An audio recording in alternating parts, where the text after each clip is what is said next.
They say that karma has no deadline, but in New York City, sometimes it arrives in a black armored SUV. On a freezing Tuesday in December, 23-year-old Agatha Jenkins lost her job for being the only human being in a room full of monsters. She knelt on a dirty floor to help a frail, fallen woman while the city's elite pointed, laughed, and filmed it for their Instagram stories. They didn't know that the woman on the floor was the only person in the world feared by the Reaper himself. They laughed at the waitress. 10 minutes later, nobody was laughing. This is the story of how a single act of kindness brought an empire to its knees. The invitation-only gala at the St. Regis, New York on East 55th Street was the kind of event where the air conditioning smelled like vanilla orchids and old money. It was the annual Winter Solstice Charity Ball, a title that Agatha Jenkins found ironic, considering the ticket price alone could have fed her entire neighborhood in Queens for a year. Agatha adjusted the collar of her stiff polyester uniform. It was 2 sizes too big, scratching at her neck. She had been working for Prestige Catering for 6 months, picking up double shifts to pay for her younger sister's dialysis treatments. Her feet, encased in cheap black flats from Walmart, were throbbing. She was invisible. That was the first rule Mr. Henderson, the floor manager, had drilled into them. You are furniture. You are ghosts. You refill the champagne, you clear the plates, and you do not exist. The ballroom was a sea of velvet tuxedos and gowns that sparkled like diamond dust. At the center of the room, holding court near the ice sculpture, was Tiffany St. Clair. Tiffany was the daughter of a real estate tycoon, a 26-year-old influencer whose smile never quite reached her cold blue eyes. She was surrounded by her entourage, men in Tom Ford suits and women who looked like terrified dolls. More Pinot Grigio, Tiffany snapped, not even looking at Agatha as she thrust her empty glass backward. Of course, ma'am, Agatha whispered, pouring the wine with a steady hand despite the exhaustion trembling in her legs. It was then that the doors to the ballroom creaked open. Usually the arrival of a guest was announced with fanfare, but this entrance was quiet. A woman stepped in. She looked to be in her late 60s, perhaps early 70s. She wasn't wearing the trendy, revealing cuts of the modern elite. She wore a heavy black vintage coat, a silk scarf wrapped around her head, and gripped a simple wooden cane. She looked like a grandmother who had wandered into the wrong building on her way to church. The room didn't go silent immediately. It started with ripples of confusion, whispers. Who is that? Did security let the cleaning lady in through the front door? Oh my God, look at her shoes. Are those orthopedics? The old woman took a few shaky steps onto the polished marble floor. She seemed disoriented, her dark eyes scanning the room as if looking for a familiar face. As she passed Tiffany St. Clair's circle, Tiffany extended a leg, subtle, quick, barely noticeable. The old woman's cane hit the silk of Tiffany's dress, losing traction on the marble. It happened in slow motion. The cane slid out. The woman gasped, a dry, brittle sound, and crumbled to the floor. She landed hard on her hip, her purse spilling its contents. A rosary, a few hard candies, and an old photograph, across the gleaming floor. For 3 seconds, there was silence. Then Tiffany St. Clair laughed. It was a cruel, high-pitched sound. "Oops," she said, covering her mouth with a manicured hand. "Clean up on aisle 5. I think the homeless shelter is down the block, sweetie." The laughter was contagious. It spread through the circle. Men chuckled into their drinks. Women smirked. Not a single person moved to help. They stood there, holding their $5,000 clutches, watching an old woman struggle to push herself up, her face contorted in pain and humiliation. Mr. Henderson, the manager, was rushing over, but not to help. He was speaking into his headset, his face red. "Security, get this vagrant out of here. She's ruining the aesthetic." Agatha didn't think. She didn't calculate the cost of her rent or her sister's medical bills. She just saw her own grandmother. She saw a human being. She dropped her serving tray. The crash of 30 crystal flutes shattering against the marble echoed like a gunshot. Champagne sprayed onto the hems of the nearby gowns. "You idiot!" Mr. Henderson screamed. Agatha ignored him. She ran to the old woman, dropping to her knees in the puddle of champagne and broken glass. She didn't care that the shards were cutting into her stockings. "Mum, are you okay?" Agatha asked, her voice soft, trembling with rage at the people around them. She gently touched the woman's arm. "Don't try to move too fast. I've got you." The old woman looked up. Her eyes were obsidian black, sharp and intelligent, despite the pain. She looked at Agatha, really looked at her, analyzing her face, her concern, the name tag on her cheap uniform. I tripped," the woman rasped, her accent thick, Italian. "My hip." I know, Agatha soothed. She took off her own catering jacket and wrapped it around the woman's shoulders. "I'm going to help you up, okay? Just lean on me." "What do you think you are doing?" Tiffany St. Clair shrieked. "You splashed champagne on my Louboutins. You clumsy little rat." Mr. Henderson arrived, grabbing Agatha by the shoulder and yanking her back. "Get away from her. You're fired, Jenkins. Get your things and get out. Security is handling this trash." Agatha shrugged off his hand, her eyes blazing. "She's hurt. What is wrong with you people? She's an old woman." "She's a trespasser," Henderson spat. "And you are unemployed. Security." Two burly guards in blazers stepped forward, reaching for the old woman. "Don't touch her," Agatha shouted, shielding the woman with her own body. "Call an ambulance, you cowards." The old woman gripped Agatha's wrist. Her grip was surprisingly strong. "Bambina," she whispered. "It is okay." "It's not okay," Agatha said, tears stinging her eyes. "They can't treat you like this." "Oh, look," Tiffany sneered, pulling out her iPhone. "The trash protecting the garbage. This is going viral. #charity case."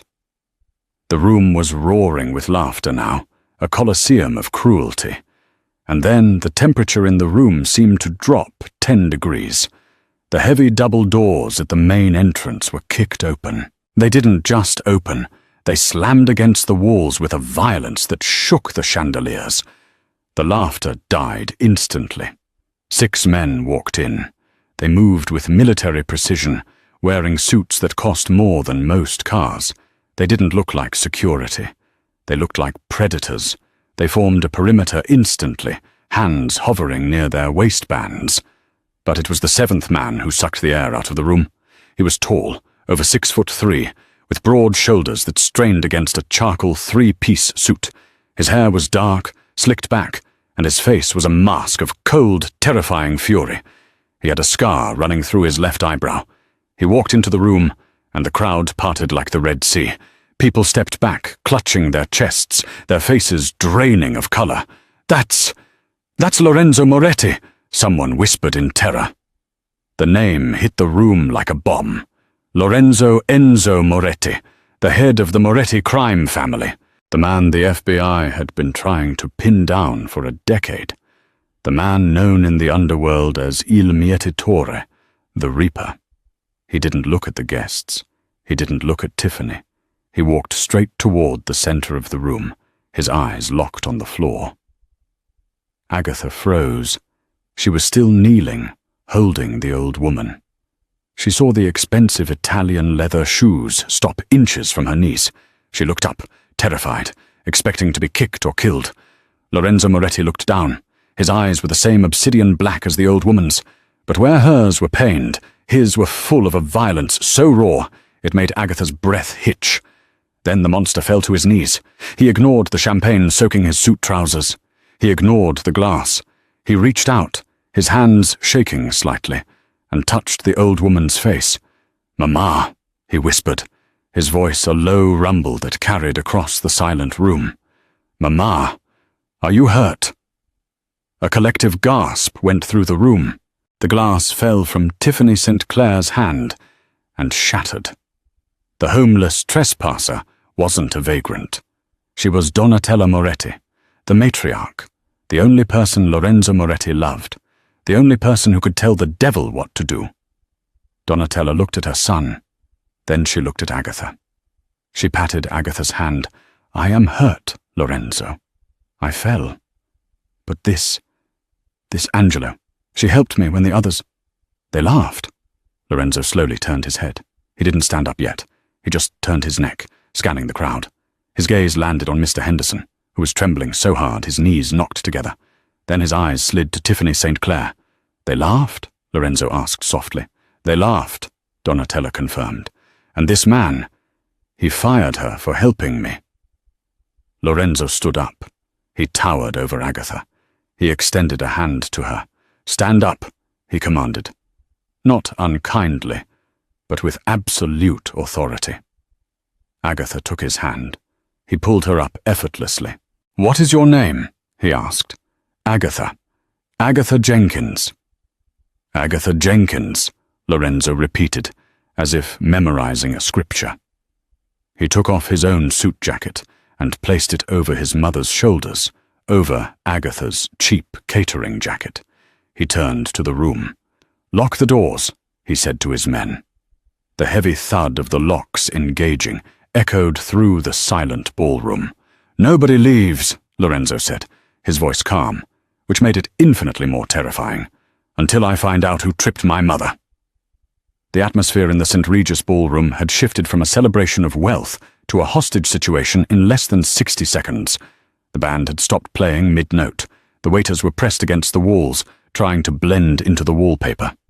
Lorenzo Moretti stood in the center of the circle, one hand resting protectively on his mother's shoulder as she sat on a velvet chair one of his guards had rushed over. "My mother," Lorenzo began, his voice projecting without a microphone, "came here tonight to donate anonymously to the Children's Hospital Fund. She likes to see where the money goes. She walked in the front door, and you treated her like stray dog." He walked slowly toward Tiffany St. Clair. Tiffany was pale, her lip quivering. The arrogance was gone, replaced by the primal fear of a prey animal cornered by a wolf. I didn't know," Tiffany stammered. "Mr. Moretti, please, it was a misunderstanding. She looked poor." Lorenzo stopped inches from her face. He smelled of tobacco, expensive cologne, and gunpowder. "She looked poor," he repeated flatly. "And that made it funny?" "No, I didn't mean—" "I saw the video," Lorenzo said, nodding toward one of his men who was holding Tiffany's phone. He had snatched it from her hand moments ago. "You were live streaming. Clean up on aisle 5, correct?" Tiffany couldn't breathe. She nodded, tears streaming down her face, ruining her spray tan.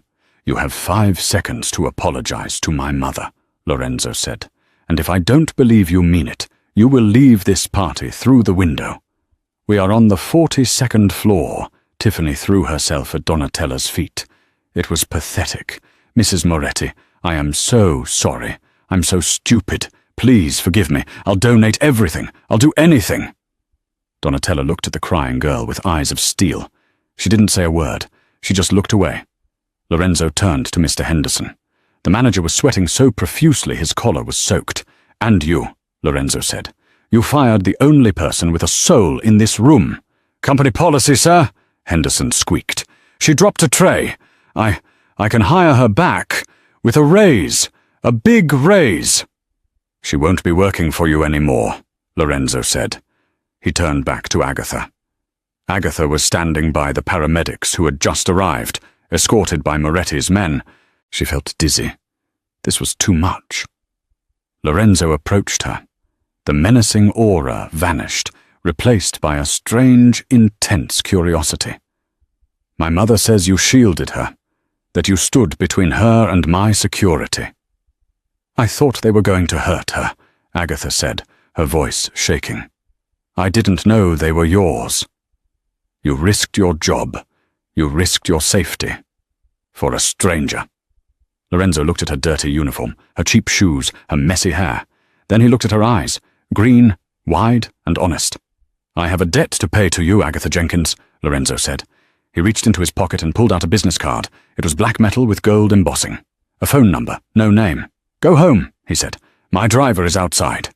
He will take you anywhere you want to go. Do not take the subway tonight." I can't, Agatha said. I have to finish my shift, or I don't get paid for the night. I need the money. Lorenzo stared at her. Well, you are worried about $50 when you are standing in front of me? It's $120, Agatha corrected him, lifting her chin. And yes, my sister needs medicine. Something flickered in Lorenzo's eyes. Respect? Surprise? He snapped his fingers. One of his guards walked over with a briefcase. Lorenzo opened it. It was stacked with cash. He pulled out a bundle, at least $10,000, and held it out. Take it. Agatha looked at the money. Then she looked at Lorenzo. She stepped back. No, she said. The room gasped again. You didn't say no to Enzo Moretti. Excuse me? Lorenzo asked, his brows knitting together. I didn't help her for money, Agatha said, her voice quiet but firm. I helped her because it was right. If I take your money, it makes it a transaction. It cheapens it. Lorenzo stood frozen. He had bought judges, politicians, and CEOs. He had never met anyone who refused his money. Donatella let out a soft laugh from her chair. She is proud, Lorenzo. Like your father was. Lorenzo slowly lowered the money. A small, almost imperceptible smile touched his lips. Very well. He turned to his men. Escort Miss Jenkins home. Ensure she is safe. If anyone, he glared at the room, anyone bothers her, they answer to me. He turned back to Agatha. This isn't over, Agatha. We will talk again. Agatha was ushered out of the ballroom by two men who looked like they chewed bricks for breakfast. As the doors closed behind her, she heard Lorenzo's voice addressing the room again. Now, let's discuss the damages to my mother's dignity. Who wants to go first? Underscore, underscore, underscore, underscore, underscore, underscore, underscore, underscore, underscore, underscore, underscore, underscore, underscore, underscore, underscore, underscore. Agatha sat in the back of a Bentley that cost more than the apartment building she lived in. The leather seats were heated. The city lights blurred past the tinted windows. She lived in a crumbling walk-up in Astoria, Queens. When the car pulled up, the contrast was stark. Graffiti on the walls, trash on the sidewalk. The driver, a man named Marco, opened the door for her. Mr. Moretti insists you take this card, Miss Jenkins. He said, if she refuses the money, tell her the favor remains. Agatha took the black metal card this time. She put it in her pocket. She walked up the 4 flights of stairs, her legs screaming in protest. She unlocked the door to apartment 4B. The smell of antiseptic hit her. Her sister, Lily, was asleep on the couch, hooked up to the home dialysis machine. It was an older model, loud and clunky. Lily was only 19, but her skin was grey, her body frail. Agatha sat on the floor beside the couch and wept. She had lost her job. The catering company would blacklist her. She had no money coming in for next week's treatment. She had stood up to the Mafia, and she had nothing to show for it but a metal card and a terrifying memory. Or so she thought. The next morning, Agatha was woken by a pounding on the door. She panicked. Had the landlord come for the rent early? Had Henderson sent police? She opened the door, clutching her robe tight. Standing in the hallway was not the landlord. It was a man in a suit, holding a legal portfolio. Behind him stood 2 movers. Miss Agatha Jenkins? The man asked. Yes. My name is Arthur Pennington. I am the personal attorney for Mrs. Donatella Moretti. I don't understand. Mrs. Moretti was quite taken with you, Agatha, the lawyer said, stepping into the cramped hallway. She did some research last night. She knows about your sister. She knows about your debts. She has no right to— She has every right, Pennington interrupted gently, because as of this morning, the Moretti Foundation has purchased the building. Agatha's mouth dropped open. The building. This apartment building, Pennington clarified, and the one next to it, and the hospital where your sister receives her primary care. He handed her a thick envelope. Mr. Moretti offers you a job, not as a waitress. He needs a personal assistant for his mother. The salary is— He paused, checking the paper. $10,000 a month, plus full medical benefits for immediate family. Agatha leaned against the doorframe, her knees buckling. "There is one condition," Pennington said, his face serious. "What?" Agatha breathed. "You must live at the Moretti estate, for your safety. Because now that the world knows you are under Enzo Moretti's protection, you have a target on your back." Agatha looked at Lily, sleeping on the couch. Then she looked at the lawyer. "When do we leave?" The Moretti estate wasn't just a house. It was a fortress disguised as a palace. Located in the deepest, most wooded part of the Hamptons, it sat behind 12-foot iron gates topped with spikes. As the Bentley rolled through the entrance, Agatha saw armed guards patrolling the perimeter with German shepherds. Agatha gripped Lily's hand. Lily was wide-eyed, staring out the window at the manicured lawns that seemed to stretch for miles. "Is this real?" Lily whispered, clutching her portable oxygen tank. "Agatha, are we being kidnapped?" "We're being hired," Agatha said, though she wasn't entirely sure herself. "Just remember, we stick together." The car stopped in front of a limestone mansion that rivaled the White House in size. The massive oak doors opened, and a line of staff stood waiting. But standing at the top of the stairs, alone, was Lorenzo Moretti. He had changed out of his suit into a black button-down shirt and dark jeans, but he looked no less dangerous. His sleeves were rolled up, revealing tattoos that wrapped around his forearms, intricate, dark ink that looked like thorns and religious iconography. He walked down the stairs as Marco opened the car door. Lorenzo didn't look at Agatha. He looked straight at Lily. "You must be Lily," he said. His voice was softer than Agatha had ever heard it. Lily nodded, intimidated. "Yes, sir. My mother has prepared the East Wing for you. It has been equipped with hospital-grade filtration and a dedicated power generator for your equipment. Dr. Aris Thorne, the best nephrologist in the state, will be here at 4 p.m. to review your case." Agatha stepped out, stunned. You did all that in 4 hours?" Lorenzo finally turned his gaze to Agatha. The air between them crackled. "I don't do half measures, Miss Jenkins. If you are under my roof, your problems are my problems, and I solve problems quickly." "Thank you," Agatha breathed. "Don't thank me yet," Lorenzo said, his eyes darkening. "This isn't a vacation. You are here to work. My mother is stubborn, refuses her medication, and thinks she is invincible. Your job is to keep her alive. If she falls again, if she misses a dose, you answer to me." "I can handle it," Agatha said, lifting her chin. "We'll see. Underscore, underscore, underscore, underscore, underscore, underscore, underscore, underscore, underscore, underscore, underscore, underscore, underscore, underscore, underscore, underscore. The first week was a blur of luxury and tension. The East Wing was larger than Agatha's entire apartment building. Lily was settling in, her color returning thanks to the high-quality food and medical care. Agatha's job was surprisingly difficult. Donatella Moretti was a force of nature. She hated being treated like an invalid. She tried to hide her pills in flower pots. She tried to sneak espresso when her heart rate was too high. She tried to walk the grounds without her cane. Agatha became the only person who could tell the matriarch no. "Donatella, spit it out," Agatha said on the third day, holding out her hand. Donatella glared at her from the velvet armchair in the library. "It is just a vitamin. It's a salt tablet. And with your blood pressure, it's poison. Spit it out." Donatella sighed dramatically and spat the tablet into a tissue.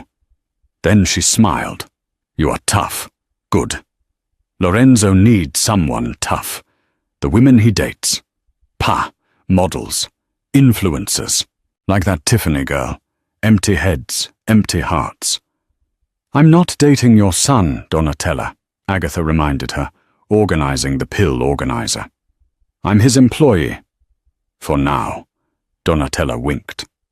Lorenzo was a ghost in the house. He left before dawn and returned long after dark. When he was home, the atmosphere changed. The staff moved quieter. The guards looked sharper. It wasn't until late Friday night that Agatha truly met him again. It was 2 a.m. Agatha couldn't sleep. She went down to the industrial-sized kitchen to get warm milk. The house was silent, shadowed, and vast. She turned the corner into the kitchen and froze. Lorenzo was there. He was sitting at the island, a bottle of whiskey open in front of him, a half-empty glass in his hand. He was shirtless. Agatha gasped and turned to leave, but the image burned into her mind. Lorenzo's back was a roadmap of violence. Scars, knife slashes, bullet wounds, burns crisscrossed his skin. It was a map of a life lived in war. "Don't run away," his voice rumbled. He didn't turn around. "I can hear your heartbeat from here, Agatha." Agatha hesitated, then walked slowly into the kitchen. "I didn't mean to intrude. I just wanted milk." Lorenzo swiveled on the stool. His chest was just as scarred, but what caught Agatha's attention was a fresh bruise on his ribs, purpling and ugly. "Rough day at the office?" Agatha asked, her voice dry. Lorenzo huffed, a sound that might have been a laugh. "Hostile takeover. Negotiations broke down." "Does the other guy look worse?" "The other guy isn't breathing." The silence stretched. It should have been terrifying, but Agatha felt a strange pull toward him. He looked exhausted, not just tired, but soul-weary. "You're bleeding," Agatha said, pointing to a cut on his bicep. "It's nothing." "Sit still." Agatha went to the first aid cabinet she had organized for Donatella. She grabbed antiseptic and bandages. She walked back to him. Lorenzo watched her. He didn't move as she stepped between his spread knees. She poured antiseptic on a cotton pad. "This will sting," she said. "I don't feel sting." She dabbed the cut. He didn't flinch. His muscles were rock hard under her fingers. She could feel the heat radiating off him. Being this close to him felt like standing next to a furnace. "Why did you really take us in?" Agatha asked softly, applying the bandage. "It wasn't just because I helped your mother. You don't strike me as a charitable man." Lorenzo looked down at her. His hand moved almost involuntarily, hovering near her waist before he gripped the edge of the stool instead. "You're right. I'm not charitable. I'm possessive." Agatha looked up, locking eyes with him. "What does that mean?" "It means," Lorenzo said, his voice dropping to a gravelly whisper, "that in my world, loyalty is the rarest currency. You showed loyalty to a stranger who had nothing to offer you. That makes you rare. And I collect rare things. Is that all I am? A collectible?" Lorenzo leaned in. His face was inches from hers. She could smell the whiskey and the metallic scent of danger. "No, you are a liability, because looking at you makes me want to burn the world down just to keep you warm, and I can't afford that distraction." Agatha's breath hitched. Lorenzo abruptly stood up, backing away from her. The moment shattered. "Go to bed, Agatha," he commanded coldly. "Lock your door." He grabbed the whiskey bottle and stormed out of the kitchen, leaving Agatha standing there, her heart pounding against her ribs like a trapped bird. The truce between Agatha and Lorenzo was fragile. They avoided each other for days, but the outside world was not so kind. 2 weeks into her stay, Donatella insisted on attending the opening of a new Italian restaurant in Manhattan, Il Cielo. "It is owned by the family," Donatella insisted, adjusting her diamond earrings. "I must make an appearance, and you, Cara, are coming with me." "I don't think Lorenzo would like that," Agatha said, feeling a knot in her stomach. "Lorenzo is not the boss of me," Donatella scoffed. "Besides, he will be there. We will be safe." Agatha was dressed in a gown Donatella had bought for her, a deep emerald silk dress that hugged her curves and left her back exposed. When she walked down the stairs, Lorenzo was waiting in the foyer, checking his watch. He looked up. He stopped checking his watch. His eyes swept over her, devouring her. For a second, his guard dropped, and pure, raw hunger flashed across his face. Then the mask slammed back down. "Put a coat on," he growled. "It's 70 degrees out," Agatha argued. "I don't care. Put a coat on. You're drawing attention." "That is the point," Donatella chirped, hooking her arm through Agatha's. She is beautiful. Let her shine. The ride to the city was tense. Lorenzo sat opposite them in the limo, typing furiously on his phone, but Agatha could feel his eyes on her every time she looked out the window. Il Cielo was spectacular. Glass walls, candlelight, and the elite of New York's underworld mingling with politicians and judges. Lorenzo guided them to the VIP booth in the back, positioned so he could see every entrance. He sat Agatha next to him. His body heat was a constant presence. "Don't talk to anyone," he murmured in her ear. "Don't accept drinks. Don't go to the bathroom alone." "I thought we were safe here," Agatha whispered back. "You are never safe when you are with me." The dinner was going smoothly until the arrival of Vincent Russo. Russo was the underboss of the rival crime family. He was a greasy man with too much hair gel and a loud, braying laugh. He walked over to their table, ignoring the glare of Lorenzo's guards. "Donatella!" Russo boomed, leaning over the table, looking ancient as ever. "Vincent," Donatella said icily, "I see you haven't been indicted yet. A slow year for the FBI?" Russo laughed, but his eyes drifted to Agatha. He licked his lips. "And who is this fresh meat? I didn't know you had a new mistress, Enzo. Usually you go for the plastic ones. This one looks homegrown." Lorenzo's hand clenched around his steak knife. His knuckles turned white. "Walk away, Vincent." "What? Can't I introduce myself?" Russo reached out, his hand aiming to touch Agatha's bare shoulder. Before his finger could graze her skin, Lorenzo moved. It was a blur. 1 second Lorenzo was sitting, the next he was standing, and the steak knife was stabbed deep into the wooden table, right between Vincent's fingers. The restaurant went silent. "Touch her," Lorenzo whispered, his voice deadly calm, "and you lose the hand." Vincent pulled his hand back, his face flushing red with rage. "You're crazy, Moretti. Starting a war over a waitress. Yeah, we know who she is. The little charity case." Vincent sneered at Agatha. "Tell me, sweetheart, how much is he paying you to warm his bed? Or do you do it for free because you like the bad boys?" Agatha didn't shrink away. She stood up slowly. She picked up her glass of heavy red wine. "He pays me for my loyalty," Agatha said clearly. "Something you clearly can't buy, seeing as your own bodyguards are looking at you with disgust." She splashed the wine directly into Vincent's face. The red liquid dripped down his expensive white shirt. Vincent roared and lunged for her. Lorenzo didn't just stop him. He destroyed him. He caught Vincent by the throat, lifted him off the ground, and slammed him onto the adjacent table. Dishes shattered. Women screamed. Lorenzo's gun was out in a flash, the barrel pressed against Vincent's forehead. "Give me a reason," Lorenzo snarled. "Please, give me a reason." Moretti's men had their weapons drawn, aiming at Vincent's bodyguards. The restaurant was a standoff. Donatella remained seated, calmly sipping her water. "Lorenzo," Donatella said softly, "not here. The risotto is excellent. Do not ruin the chef's night." Lorenzo stared at Vincent, his eyes burning with a dark fire. He slowly lowered the gun, but he leaned in close to Vincent's ear.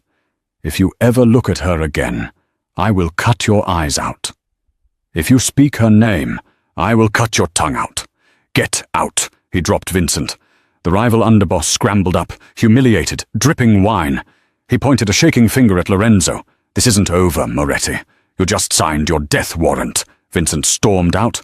Lorenzo turned to Agatha. She was shaking, the adrenaline crash hitting her. He grabbed her hand, too hard, and pulled her towards the exit. "We are leaving! Now!"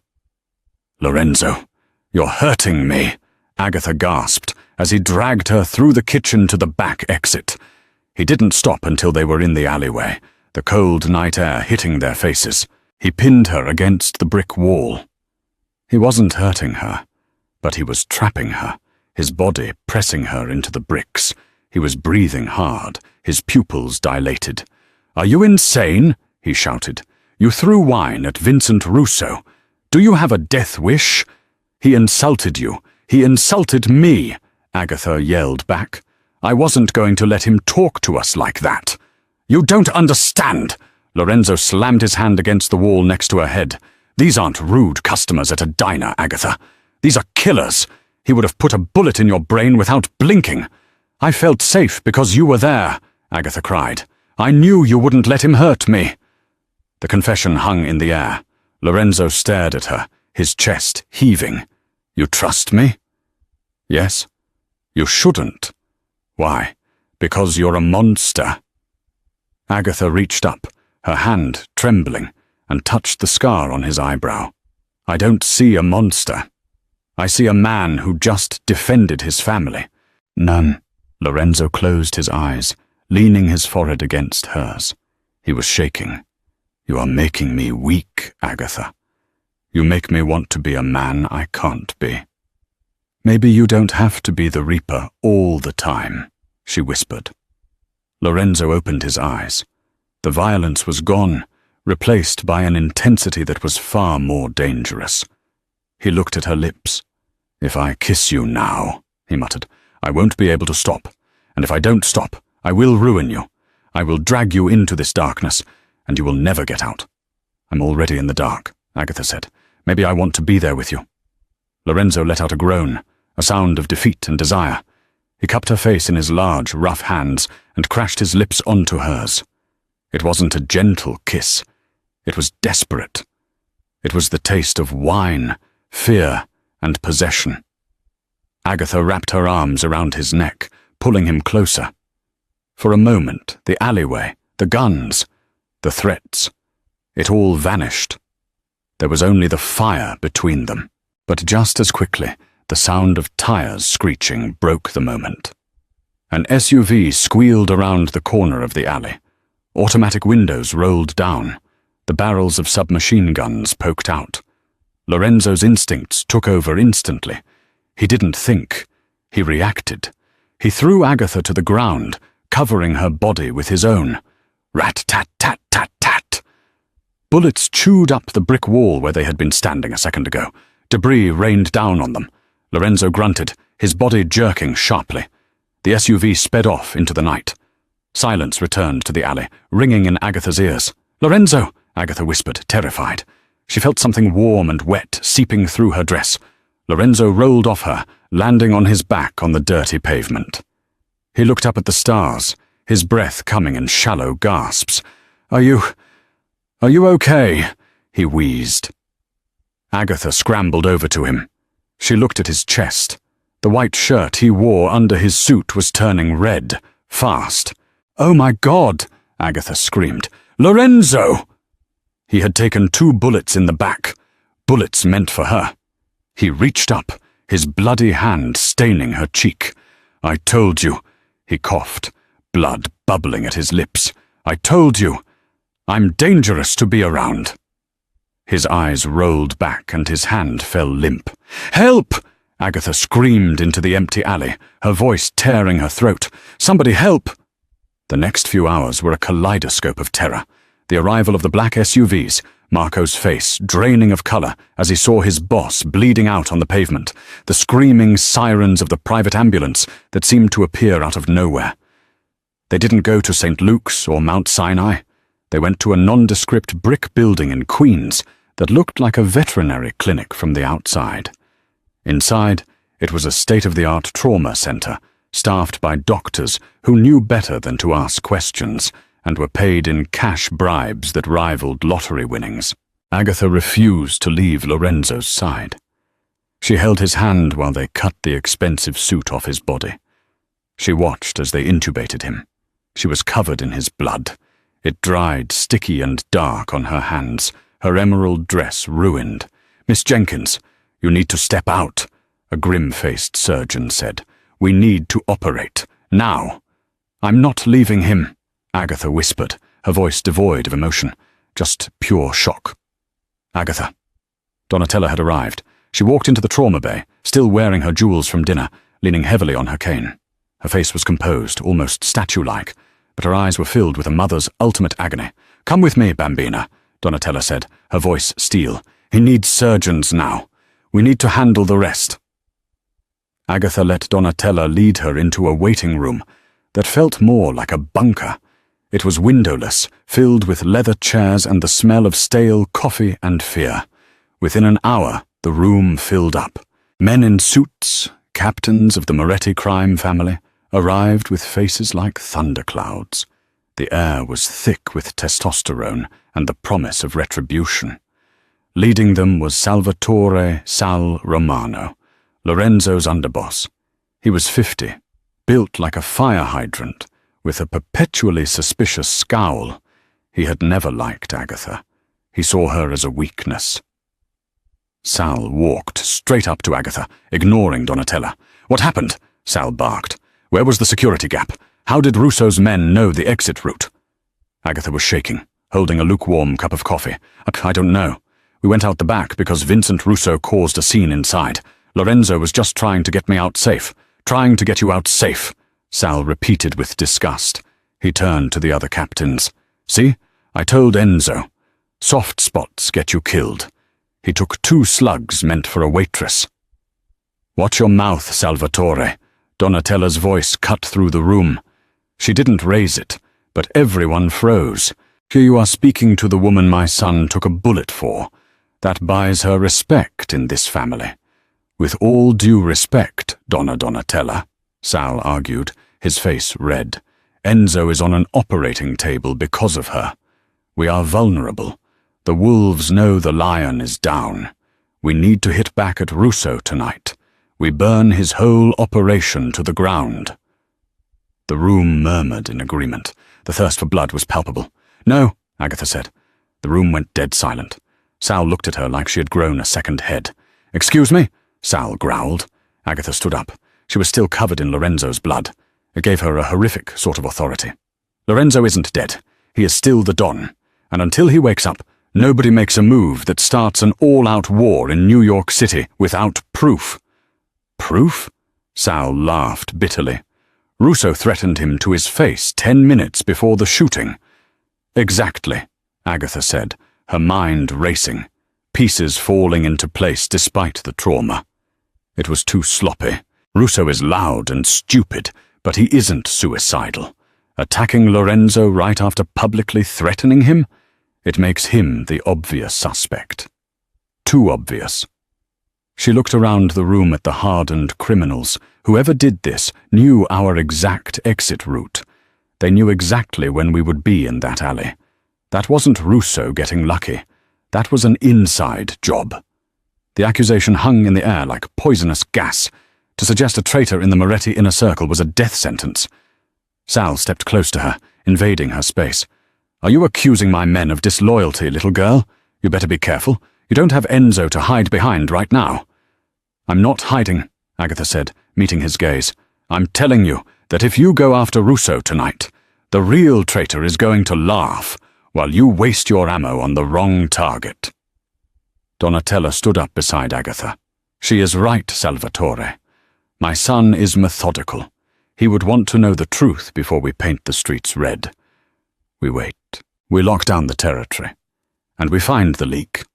Sal looked between the formidable matriarch and the defiant waitress covered in blood. He cursed under his breath. "Fine, we lock down.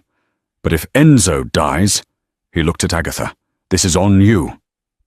Underscore, underscore, underscore, underscore, underscore, underscore, underscore, underscore, underscore, underscore, underscore, underscore, underscore, underscore, underscore, underscore. The surgery took 9 hours.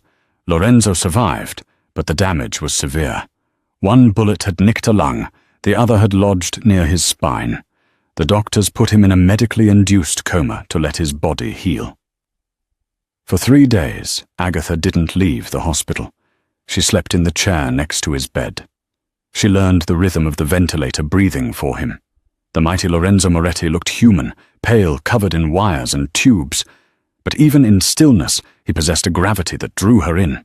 On the 3rd night, sitting in the dim light of the machines, Agatha took his limp hand. "You have to wake up," she whispered fiercely. "You promised me we'd talk again. You promised me I wasn't safe with you. Prove it." Wake up and be dangerous again, because I don't know how to do this without you." She laid her head on the mattress near his hand and finally let herself cry. She realized with terrifying clarity that she wasn't just grateful to him. She wasn't just loyal. She was in love with the monster who had saved her life, and the monster was currently defenseless. Outside the hospital room, the city was brewing. Attacks on Moretti shipping containers in the docks, a fire at one of their legitimate warehouses in Jersey. Someone was testing the waters, seeing if the organization would crumble without the Reaper. Agatha dried her tears. Crying wouldn't save him. Finding the truth would. She thought back to that night. The restaurant, the specific exit, who knew? Lorenzo, Marco, the restaurant manager. And the person who handled Lorenzo's schedule. She needed access to Lorenzo's phone. It was in a plastic effects bag on the side table. She took it out. It was locked, obviously. She looked at Lorenzo's sleeping face. What would be your passcode? It wouldn't be a birthday. It wouldn't be simple. She tried the date of his father's death. Incorrect. She tried Donatella's birthday. Incorrect. Then she remembered the night in the kitchen. The way he talked about loyalty. The way he looked at her. She typed in the date they met. The date of the charity gala. The phone unlocked. Agatha's heart skipped a beat. He used the day he met her as the code to his empire. She quickly navigated to his secure messaging app. She scrolled through the messages from that night. And there it was. A message sent at 8:15 p.m. while they were eating appetizers. It listed the restaurant, the table location, and the predetermined emergency exit route via the north alley. The recipient was listed only as Asset 4, but it wasn't the recipient that made Agatha's blood run cold. It was the sender. The message hadn't come from Lorenzo's phone. It had been forwarded to his phone as an FYI from his personal attorney, Arthur Pennington, the man who had brought her the job offer, the man who smiled kindly and handled Donatella's estate. Lorenzo hadn't set up the ambush. Pennington had shared the security details with someone else. Agatha felt sick. She dropped the phone on the bed just as the door to the room opened. It was Arthur Pennington. He was holding a bouquet of lilies. He looked impeccable in his suit, his expression one of practiced concern. "Agatha, my dear," Pennington said smoothly. "How is he? And how are you holding up? You look exhausted." Agatha stared at him. She saw the snake behind the smile now, the cold calculation in his eyes. "He's stable," Agatha said, her voice tight. She casually placed her hand over Lorenzo's phone, hiding it. "Why are you here, Arthur? It's 3 a.m. I'm the family lawyer. I need to ensure everything is in order in case the worst happens." He stepped closer to the bed, looking down at Lorenzo with an expression Agatha couldn't quite read. Was it regret or triumph? "He's going to wake up," Agatha said defiantly. "We all hope so," Pennington sighed. He looked at Agatha, his eyes narrowing slightly. "You know, Agatha, you should really go home. Get some rest. You've done enough." There was a double meaning in his words. "You've caused enough trouble. Get out of the way." "I'm staying right here." Pennington's smile didn't reach his eyes. "Loyalty is a commendable trait, Agatha, until it becomes a liability." He reached into his jacket pocket. Agatha tensed, expecting a gun, but he just pulled out a business card and placed it on the table next to the lilies. "If you need anything at all, call me." He turned and left the room. Agatha looked at the card, then she looked at the phone under her hand. She knew who the traitor was, but she was just a waitress in a room full of killers. Who would believe her over the family consigliere? She needed help. She needed the only person in this world scarier than Lorenzo. She picked up the hospital room phone and dialed the estate. "Wake up Donatella," Agatha said when the staff answered. "Tell her I know who tried to kill her son." The hospital room felt like a tomb. Machines whispered and breathed for Lorenzo, each mechanical hiss a reminder that death was still close enough to touch. Donatella Moretti stood in the shadows, her black coat still on, her posture unyielding. She had come quietly, through service halls and guarded elevators, carrying her son's phone in her gloved hands. The message from Arthur Pennington burned on the screen. "He has been family for 30 years, she said at last, "and he sold us." "He thinks Lorenzo is weak," Agatha replied, standing by the darkened window. "He thinks caring about someone made him vulnerable." Donatella studied her. The girl from the gala was gone. In her place stood a woman with steel in her spine. "And was he right?" Donatella asked. "No," Agatha said. "It gave him something worth surviving for." Silence followed, then resolve. "We tell him Lorenzo is waking up," Agatha said. "That's how we draw him out. Underscore, underscore, underscore, underscore, underscore, underscore, underscore, underscore, underscore, underscore, underscore, underscore, underscore, underscore, underscore, underscore." At 4:12 a.m., the door moved. Arthur Pennington slipped inside wearing scrubs, calm and precise. He locked the door, crossed the room, and reached for the IV. The syringe in his hand gleamed under the monitor's glow.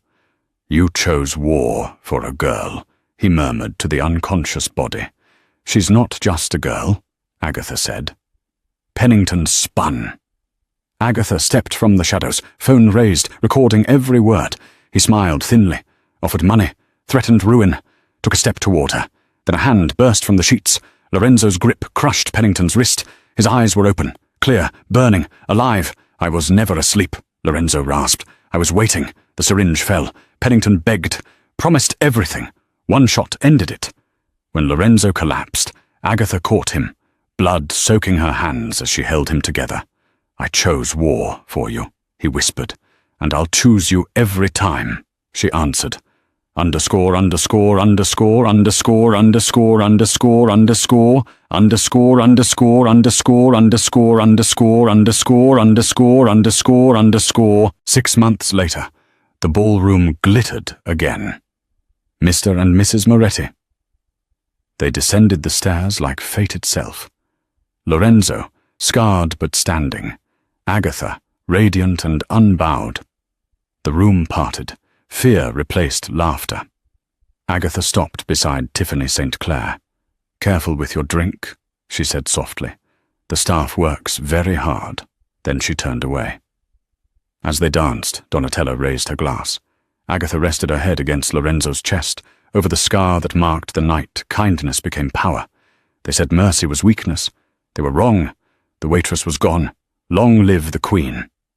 And that is how Agatha Jenkins went from clearing tables to ruling the table. It's a reminder that you never know who you are talking to. That old woman on the bus? That quiet man in the coffee shop?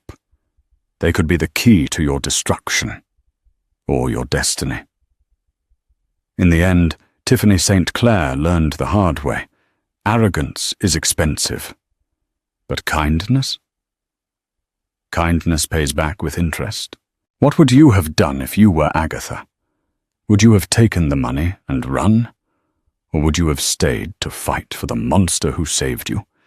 Let me know in the comments below. I read every single one. If this story kept you on the edge of your seat, please do me a huge favor. Smash that like button. It helps the algorithm find more people who love drama just like you. And if you want more stories about karma, revenge, and forbidden romance that you can't pause, hit subscribe and ring that notification bell. I'm dropping a new story every Tuesday and Friday, and trust me, the next one is even crazier. Thanks for watching, stay safe, and remember, always be kind to strangers.